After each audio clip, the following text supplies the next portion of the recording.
with the Steve Jobs story, so we're going to keep talking about it. Noah Kravitz is with us right now, editor-at-large at TechnoBuffalo. We're not going to just talk about Steve Jobs, but I'm going to ask you, because I've asked everyone else, is Steve Jobs the face of Apple, or, can this company go on without him?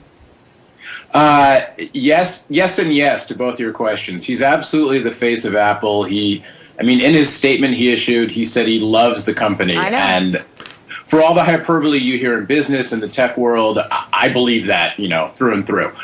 Yes, the company can go on without him, when that day eventually comes. It's jumping the gun a little bit to worry about that just yet. The 2011 product line has been planned. It's ready to be executed. So whatever Steve's role is over the next 6 to 12 months, the iPad 2, the iPhone 5, whatever else is on deck, it's still going to come out. A lot of people are saying they're tired of hearing this Steve Jobs story, but I think it's interesting because the market, the tech market at least, started its descent for the most part, or at least its current little dip, since we heard this news from Steve Jobs. Apple came out with blowout numbers on Tuesday. It's done nothing.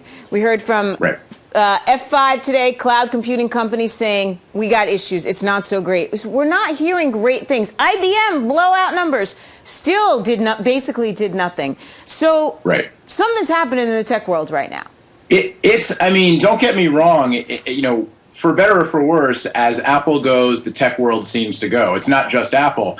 And if there's any company whose CEO is, like I said, woven into the fiber of the company and, just about irreplaceable, it's Apple, without question. They have I've heard other media outlets refer to them as having a deep bench, to fill in the spot. They've got great C-level execs. They've got a great design head in Johnny Ive. They have quality people there, without question.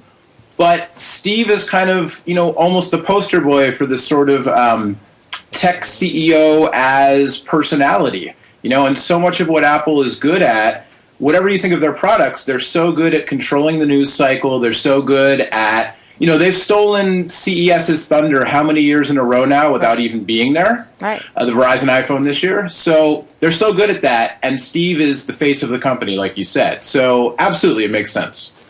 So what everyone's hoping is that they start to transition this Tim Cook or whoever the heck it is as the front guy, right? And then we just get settled in it and we move on because everybody loves the products. You keep pumping out those products, this stock is going to be just fine at the end of the day.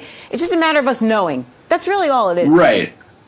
Yeah, I hear you, Tracy, and part of me tends to agree with that. The other part of me tends to think, I would almost say that the blowout earnings, they didn't cause the kind of uptick in the stock you would normally see, but they probably softened the blow. Totally. They announced Jobs' departure on a holiday the day before the blowout earnings. So that was a strategic move. And the blowout earnings kind of cushioned the blow a little bit of the Jobs news.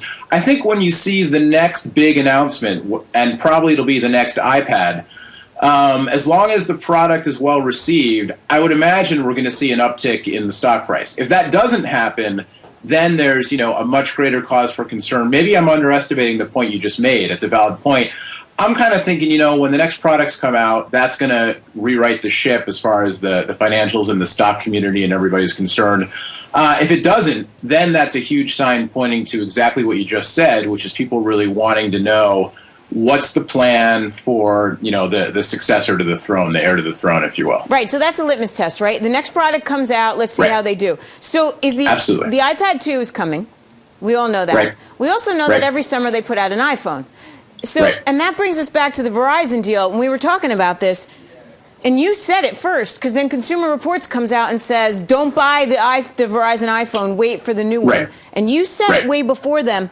So is that, you did. So is that what we're waiting for now? Are we waiting for this iPhone really to make the big Apple call? In the earnings that just came out, people were blown away by the success of the iPad, the sheer numbers. And don't forget that, people who still refer to Apple as a niche player in the PC market and the smartphone market, what have you, percentage share of, units sold and operating system percentage share is one thing, but on profits, they're killing it. They're sort of a boutique, if you will, a boutique product maker still, and their product profit margins rather are quite high. So the iPad, analysts, everybody was blown away by the numbers in terms of number of units sold and profit they made off the iPad alone. So don't underestimate. Absolutely, the next iPhone, the iPhone 5, I'm still expecting in the summer we're going to see AT&T and Verizon versions in the U.S., global versions as well. I would expect, or fingers crossed anyway, that they'll be 4G compatible with the various 4G technologies. But don't underestimate the iPad, which, if Apple's yearly product cycles hold up, we'll see the new iPad shipping in April, I believe. So an announcement should be sooner than that. Yeah. And, especially, you'd imagine that we'll have a front-facing camera for the video chat capabilities. There's a lot of, inside baseball going on with the rumors about a higher-res display, all the different things. But if the iPad 2 is a compelling purchase for existing owners and also people looking to get into the tablet market, which is super hot this year, I think that could be, we could see the litmus test with the iPad even before the next iPhone. So let's talk about what's going forward and what's new and coming up. Is it next going to be the fight over the, who's got the best tablet? Samsung's got one out. I mean, everyone seems to have one coming out. It looks that way. I'm still very interested to see, consumer adoption. I'm one of those guys. I cover this stuff for a living. I love covering it, but I tend to be kind of cynical and cranky. I'm kind of a curmudgeon about these new things. Yeah, the iPad's cool, but show me when a lot of people adopt it. Well, a lot of people have. So yeah, the tablet market. At CES a couple weeks ago, it was all about tablets. We've got rumors that there are rumors now that LG showed off very quickly, literally like a pull it out of your pocket, stick it back in the pocket thing with T-Mobile, their upcoming Android tablet. The rumors now is that it's going to be 3D capable. It will capture 3D images and may or may not, this is all rumors, but the 3D capture is pretty solid, people seem to think. My sources are kind of mixed on whether or not it will have glasses-free 3D capability on the display. 3D is another one of those things that, in the theater, absolutely. At home, I'm still kind of waiting to see kind of a mass adoption by people. But so that's one of the things kicking around. HP has an event scheduled February 9th. I'll be at it here in San Francisco, where they're going to unveil their first line of stuff since they acquired Palm, running Palm's WebOS technology. We're expecting to see at least one, possibly two tablets at that event. Going back to CES, Google's first tablet-optimized.